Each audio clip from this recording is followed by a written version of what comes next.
é uma narrativa, como diz o Lula. A gente lembrou aqui que o Lula falou para o Maduro que o problema do Maduro é que ele tinha que melhorar a narrativa dele, e a narrativa passa a ficar muito ruim. Já é muito ruim. E ela vai estourar mais cedo ou mais tarde. Tá na cara isso para todo mundo. A Folha de São Paulo, o Estadão, semana passada a gente botou o Glenn Greenwald aqui essa semana, uma reportagem, uma coluna gigantesca no Estadão, e publicação num lugar, publicação no outro, diálogo, que a gente sabe, todo mundo tá vendo que isso vai estourar. No meio jurídico, da mesma forma que havia um consenso no meio jurídico que a Lava Jato tinha metido os pés pelas mãos, eu digo que há um consenso jurídico hoje de que o Alexandre de Moraes meteu os pés pelas mãos. É um consenso que passa, inclusive,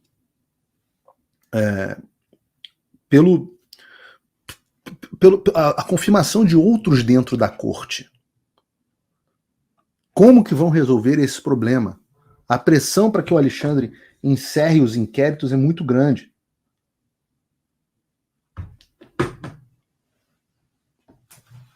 Muito grande. O que fazer? Né? E a dúvida é, será que o Paulo Gonet vai... Uma pessoa que você pode gostar, você pode não gostar, etc., mas é indiscutível que ele tem uma trajetória respeitável no Ministério Público. O Paulo Gonet tem essa trajetória, não sei se é respeitável, mas proeminente no Ministério Público. Inclusive, conversando com o Deltan Dallagnol, uma vez, com quem vocês sabem eu desenvolvi uma boa relação, o Dallagnol disse que tem esperança que o Gonet tente minimamente preservar sua biografia. Eu não sei. Né? No final das contas, todos esses inquéritos fajutos vão cair no colo do Gonet. Ele vai ter que decidir o que vai fazer com os inquéritos de fake news, de milícias digitais, o inquérito do GORP, etc. Opa, desculpe interromper o seu vídeo, mas desde 2022 eu continuo com as contas bloqueadas e o passaporte cancelado pelo Xandão. Se você aprecia o meu trabalho e tudo que eu faço pela liberdade de expressão, tem um lugar onde você pode se tornar meu apoiador com uma pequena quantia por mês. Acesse www.paulofigueiredoshow.com e torne-se meu apoiador, e aí você vai receber conteúdos exclusivos e desconto nos meus cursos. Ou então você pode se tornar meu patrono Gold e passar a me pautar, tem reuniões comigo, você entra para o meu grupo de WhatsApp, que eu uso sempre. O link para tudo isso está aí na descrição. Ele vai ter que decidir o que fazer. Quem que denuncia, quem que não denuncia. E a gente tem que reconhecer. Ele vai ter que fazer isso com base em um trabalho que o próprio Ministério Público diz é tosco da Polícia Federal. E eu sempre achei, eu li as denúncias da Lava Jato, e eu acho que a partir de um determinado momento, a operação começou a ficar muito grande, e o Moro começou a passar boi e passar boiada, né, os agentes públicos se sentem desincentivados. Eles não precisam realmente produzir nada, porque o juiz vai dar o que eles pedirem. E eu acho que a Lava Jato se tornou capenga. Com decisões capengas, com denúncias capengas. Tem um problema inerente no fato de que quando as coisas chegam nas instâncias superiores, você tem subprocuradores que não estão envolvidos com a operação. Enfim, tem problemas grandes nesse sentido. Mas se a Lava Jato tinha decisões e denúncias e representações capengas, a Polícia Federal faz um trabalho, vocês me desculpem, de semi-analfabeto. Semi-analfabeto. E a comunidade jurídica inteira sabe disso. O Brasil inteiro sabe disso. A população percebeu isso. E por isso, a Polícia Federal, outrora a grande Polícia Federal, heroína, agora a Polícia Federal sofre uma crise de reputação, a ponto deles serem chamados de cachorrinhos do Alexandre de Moraes. E qual é a solução para essa imputação de cachorrinhos? Para os delegados da Polícia Federal decidiram fazer uma representação contra o deputado federal Eduardo Bolsonaro e o senador Marcos Duval às comissões de ética da Câmara e do Senado por suposta quebra de decoro parlamentar. O motivo é o descontentamento dos trabalhadores com afirmações dos parlamentares que colocam em xeque a integridade da categoria. Tão tristes? Tão tristinhos? Com a declaração? E aí vocês acham que vocês têm o poder de dizer que um parlamentar que está criticando a atuação de um órgão público quebra o seu decoro? Que cacete vocês estão bebendo? O parlamentar está lá para falar, para fiscalizar os órgãos dos outros poderes.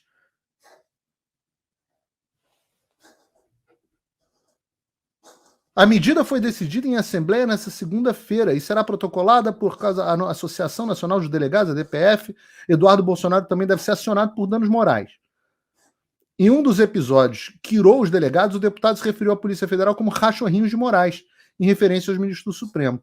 O senador Marcos Duval será alvo de uma notícia crime, que será encaminhada ao diretor da PF e à Procuradoria-Geral da República. O diretor da PF vai decidir se você pode ou não chamar a PF, falar mal da PF. Um senador. Desde julho, o parlamentar tem usado as redes sociais para realizar críticas contundentes. Ele tem mirado o delegado federal Fábio Schor, que é o responsável pelas investigações no caso de Moraes. Nas redes sociais, o Val já utilizou cartazes, termos pejorativos contra os policiais, a quem atribuiu o predicado de capataz. A DPF tem um longo histórico na defesa das prerrogativas funcionais dos delegados federais. Prerrogativas funcionais é o cu de vocês. Vocês não têm prerrogativa funcional de não ser criticado. Ninguém tem. O nome dessa porra é democracia. Todo mundo pode chamar vocês do que vocês quiserem. Vocês sabem qual é o problema? É o tal do incentivo perverso. Claro que tem muita gente boa na PF. Eu conheço vários caras bons, vários delegados bons. Eu tenho amigos na Polícia Federal, amigos queridos, que ficam numa situação constrangedora, onde a gente tem que falar de tudo, menos de Polícia Federal, menos de política, menos etc. Eu tenho bons amigos, tem pessoas que eu admiro que não são minhas amigas, mas que eu conheci. Tem muita gente boa mesmo. É muita gente. Então você tem um pouco de tudo. Mas em geral, e isso é uma generalização, você tem um bando de burocrata, funcionário público, carreirista. Um problema parecido com o que você tem nas Forças Armadas. Embora eu acho que a média e a mediana moral do militar brasileiro é muito superior à do policial federal. Mas a Polícia Federal, que devia ser um órgão do Poder Executivo, hoje tem um braço paralelo, e a gente chama de Polícia Federal, mas nem deveria chamar, eu falo, deveria chamar de Polícia do Alexandre. Porque existe hoje um braço com delegado próprio, com força-tarefa, com comissões, com não sei o que, blá, blá, blá, debaixo do Alexandre de Moraes. Entenda, todas as polícias do mundo são órgão do Poder Executivo. No Brasil, a polícia é um órgão do Poder Judiciário. Existe uma polícia como órgão de Poder Judiciário. Absolutamente inconstitucional. Eu sempre falei isso para todo mundo do governo Bolsonaro. Vocês têm que retirar isso e dizer que isso é inconstitucional e devolver, simplesmente tirar os funcionários que estão respondendo ao Alexandre. Dane-se o que ele responder. É uma questão constitucional de diferença dos poderes. Polícia responde ao Poder Executivo. Ora, quando o Alexander Hamilton, eu acho, foi perguntado de por que nos Federalist Papers americanos, vocês ministros que estudem um pouquinho de história, que vocês gostam de falar de iluminismo, mas não conhecem nada de iluminismo, quando perguntaram ao Alexander Hamilton por que não viria uma ditadura do judiciário, ele diz, é improvável, porque o judiciário não tem nem o poder da bolsa e nem o poder da espada. Ora, o poder da bolsa é o poder de controlar o seu próprio orçamento, dizendo que o legislativo retiraria o orçamento, o controle do orçamento de um judiciário que se tornasse tirânico. E o poder da espada é justamente esse, o poder de polícia. Por que olha como os Founding Fathers, né, os pais fundadores americanos eram inteligentes. Por que o judiciário brasileiro se tornou um poder tirânico? Porque ele passou a controlar o próprio orçamento. Nós vimos a notícia aqui semana passada de quantos bilhões a mais que eles pediram de orçamento. Então, pelo menos está no site do Paulo Figueiredo Show. Não só eles passaram a controlar o próprio orçamento, o que é flagrantemente ilegal e deveria ser interrompido no primeiro momento por uma nova legislatura, como eles passaram a ter a própria polícia. E é essa polícia que está sendo chamada de cachorrinho do Alexandre. Então, você tem hoje, respondendo ao Alexandre, uma polícia que faz pedidos ao próprio Alexandre, que responde à própria pedida da mesma forma que o Chaves vendendo churros para si mesmo. E o Alexandre fez a mesma coisa no TSE, onde ele tinha lá aquele escritório de combate à desinformação, nem sei qual é o nome daquela porra, mas ele tinha lá sua própria galera. Então, o Alexandre é rei em vender churros para si mesmo. O que é o contrário do check and balance. O que é o que o Maduro faz na Venezuela.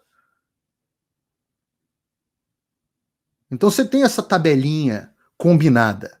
E como o incentivo dessa turma, da polícia do Alexandre, é simplesmente agradar o Xandão, eles botam qualquer merda no papel. Qualquer coisa que eles botarem, porque já tá combinado, pô. Se o resultado já tá combinado com o juiz, pô, por que você vai correr em campo? Pô, investigar é um trabalho do cacete, gente. Você tem que ser, pô, primeiro você tem que ter QI. Você tem que estar com o sangue nos olhos, com a faca nos dentes. Você tem que ir lá, porra, vou entender, vou descobrir, não sei o que. Esses caras são os burocratas, pô. E sabem que, pô, o que importa, o que é importante? É descobrir a realidade? Não, é agradar o Alexandre. Então qualquer merda que botarem no papel. Aquela delegada Denise que veio antes desse short, eu li inscrito no inquérito do Alan dos Santos, dizendo que ele lavava dinheiro porque ele tinha acesso ao Bolsonaro e às pessoas do governo Bolsonaro, e que porque ele tinha esse acesso, ele tinha audiência. E com a audiência ele ganhava dinheiro. Logo, isso é lavagem de dinheiro. Como que vocês querem que eu não fale palavrão no meu programa? É impossível. A única resposta para um troço desse é puta que pariu. Porque tá escrito, tá no papel. Qualquer coisa que eu diga que não seja puta que pariu, eu tô pecando com as palavras. E eu gosto de descrever as coisas como elas são. Essa Polícia Federal, segundo eu li na imprensa, diz que eu, em tese, cometi o tal do crime de jornalismo também, igual o Alan dos Santos. No meu caso, foi porque eu noticiei com precisão, e aí já não foi mais a Denise, eu acho que talvez tenha sido até esse short, quando eu noticiei com precisão tudo o que estava acontecendo nos bastidores do alto comando do Exército. E fui execrado por vocês do público, muitos de vocês me crucificaram. E a mera atividade de dizer o que estava acontecendo, crime de jornalismo. Esses caras, esses delegados da Polícia Federal, eles escrevem essa bosta e tá em papel. O cara bota o nome dele embaixo disso. E mal escrito, nível tosco, capenga, semi-analfabeto. Você conversa com as pessoas que foram. Eu ainda não tive o privilégio de ser intimado pela Polícia Federal, continuo aguardando, vocês devem aprender a fazer uma carta rogatória, porque não é tão difícil assim.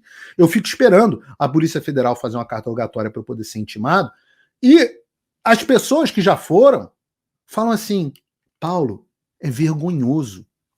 Os caras se sentem constrangidos. Eu posso falar que agora ele já está no céu, mas quando eu fui conversar com o professor Olavo de Carvalho, com a Roxane, com o pessoal lá, sobre o depoimento do professor Olavo de Carvalho, era constrangedor. Os caras viraram pro Olavo e perguntaram assim: qual é a sua relação com Steve Bannon? Os caras fazem isso porque eles realmente achavam que o Olavo de Carvalho e o Steve Bannon estavam associados de alguma forma. O Olavo falou: eu tive com o Steve Bannon 2 vezes na minha vida. Uma num evento público dentro da Embaixada do Brasil, onde eu fui homenageado, e a outra, ele veio aqui na minha casa, conversou comigo e foi embora 2 vezes na vida. É uma vergonha. Eu juro para vocês, eu tenho enorme curiosidade de ser entrevistado pela Polícia Federal. Depor para a Polícia Federal. Eu tenho enorme curiosidade. Eu imploro a vocês, mandem a minha carta rogatória. Eu, da minha vontade, aí eu vou ter que perguntar aqui para a legislação americana o que eu posso ou não fazer, eu, da minha vontade, transmito ao vivo o meu depoimento. A minha vontade. Eu não tenho nada que eu diga para a Polícia Federal que eu não vá dizer publicamente. Minha vida é um livro aberto. Eu tenho o maior prazer, adoraria fazer uma live, um depoimento live. Justo. O público, a população tem direito de saber. Eu não tenho nada a esconder, não. Vocês têm? Se for live, tá aceito. São esses os caras da PF que detiveram. Eu entrevistei ele aqui, ele contou detalhes, eu não preciso nem recorrer a muitos subterfúgios assim de histórias, não sei o quê. Não, o Sérgio Tavares esteve aqui e ele contou como foi o depoimento da Polícia Federal. Ele contou o constrangimento dos policiais. Prendendo um jornalista, detendo um jornalista, efetivamente prendendo, sem razão, a mando do Alexandre. E aí os caras tiveram que fazer aquela palhaçada de dizer que era por causa do visto. Aí depois viram que jornalista não precisa de visto, jornalista europeu, para entrar no Brasil. Aí meio que voltaram atrás, não voltaram atrás. Uma vergonha internacional. Os mesmos caras, mesma entidade, que prendeu os caras, primeiro detiveram os caras do Vista Pátria, o Frutuoso, que ficou gravando live, dizendo, pô, eu tô aqui preso, tô detido pela Polícia Federal, eu não sei o motivo. Caraca, o mais básico, assim, acho que nem a polícia, só a polícia do Maduro, que te traca, como fizeram com o Cacique Sererê, né? Para uma van, te tacam lá dentro e você não sabe nem o que tá acontecendo. O mais básico olha, você está sendo detido por isso, você está sendo preso por isso. Não, você está sendo detido pelo quê? Não sei. Aonde? Não sei também. E aí ligam pro Alexandre e falam, senhor, o que a gente... o Alexandre está dormindo ainda, não abriu o Supremo Tribunal Federal. E agora? Não, deixa ele aí. Senhor, tem uma ordem aqui pra gente deter ele, o que faz? Aí o Alexandre, manda fazer um mandado retroativo aí para ele, pô. Aí chega o mandado e o cara vai preso.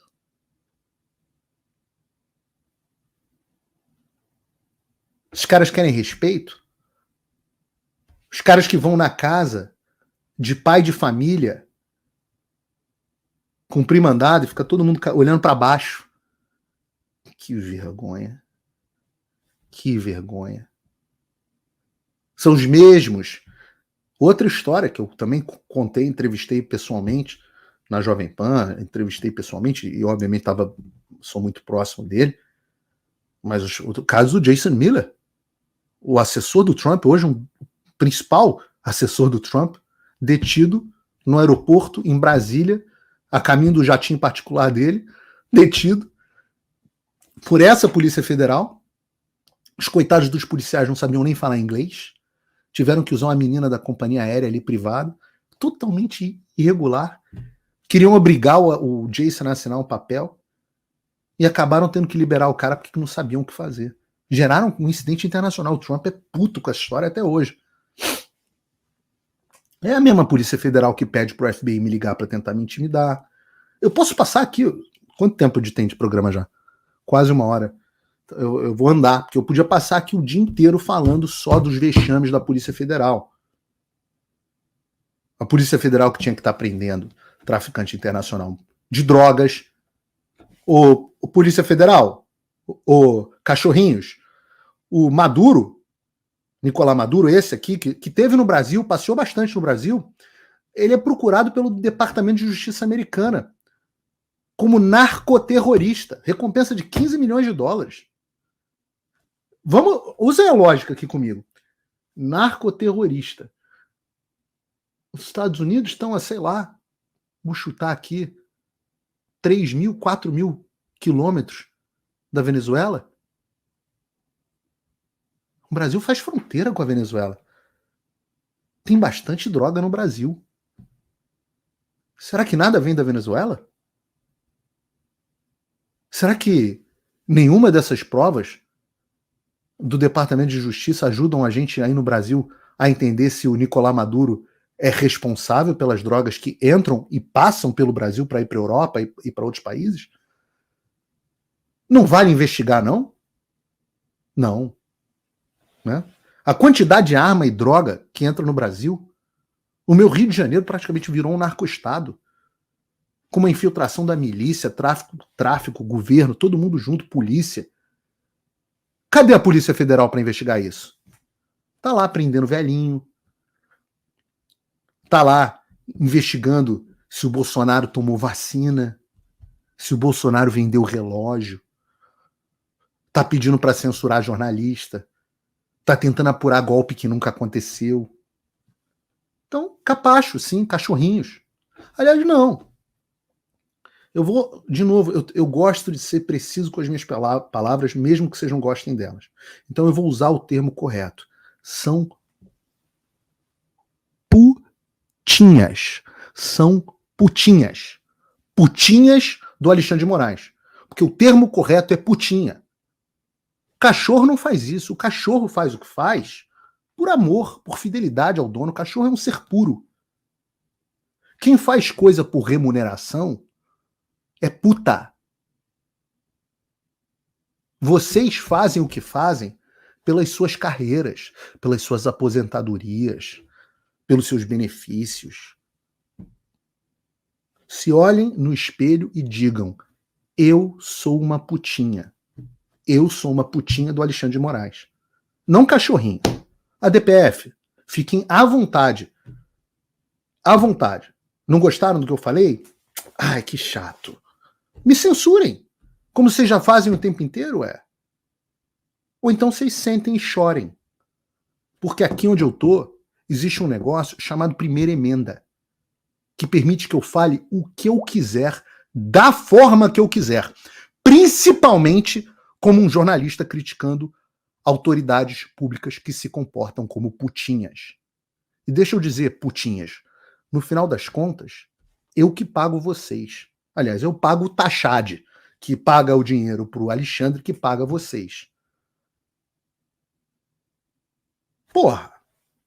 Cadê aquela Polícia Federal bacana que fazia operação contra a corrupção?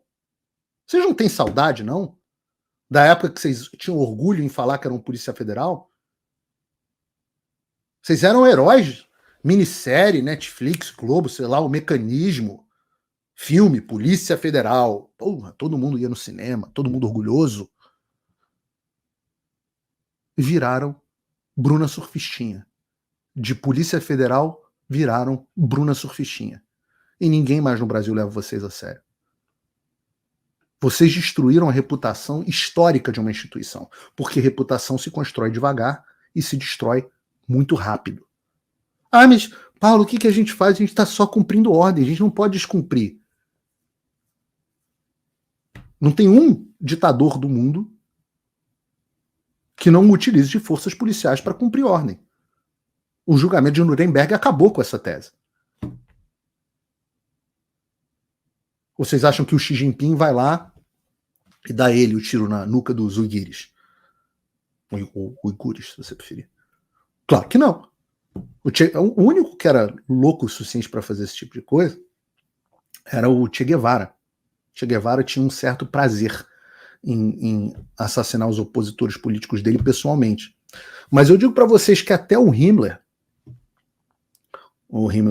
que comandava a SS, ele, quando foi testemunhar os homens cumprindo as ordens deles, e empurrando os judeus em precipício, e vala comum, tiro na nuca, ele tomou um tiro, respingou sangue nele, ele ficou horrorizado.